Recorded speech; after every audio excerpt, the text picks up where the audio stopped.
شب برات اور شب قدر میں، شب برات یا شب قدر میں قبرستان جانے کا تو کوئی حکم نہیں ہے، اللہ سے دعا کریں۔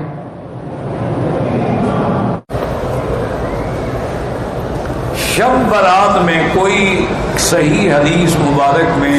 یہ ثابت نہیں ہے کہ فلاں عبادت کی جائے یا 15 کا روزہ رکھا جائے یا اسی رات کو لیلۃ المبارکہ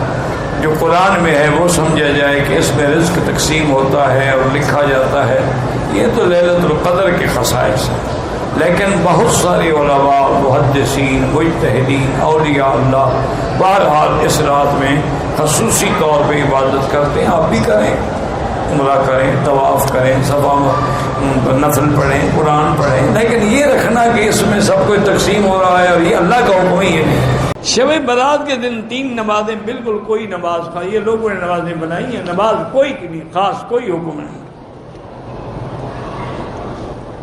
کہ دفع بلا ہو، مخلوق کا محتاج، ہاں یہ اللہ سے دعا مانگیں، باقی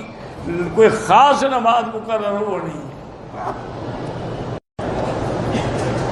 15 شعبان کے روزے کا کوئی حکم نہ قرآن میں ہے نہ حدیث میں ہے۔ ویسے 13، 14، 15 کا روزہ رکھنا سنت ہے، تم 13 کو شروع کر دو،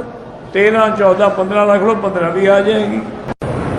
شب برات کے بارے میں کوئی حدیث مبارک صحیح نہیں ملی آج تک، لیکن اقوال علماء، مجتہدین، محدثین ہیں کہ یہ بڑی برکت والی رات ہے، اسی میں ساری وہ کشف تیار ہوتی ہے، تنفیذ لیلۃ القدر میں ہوتی ہے۔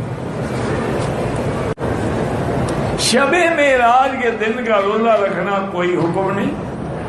نہ اللہ کے نبی نے حکم دیا ہے، نہ صحابہ نے حکم دیا ہے، نہ اجماع صحابہ ہے، لیکن محرم کا روزے حضور نے حکم دیا، ہم کہتے رکھو 9 کو یا 10 کو یا 10 کو اور 11 کو،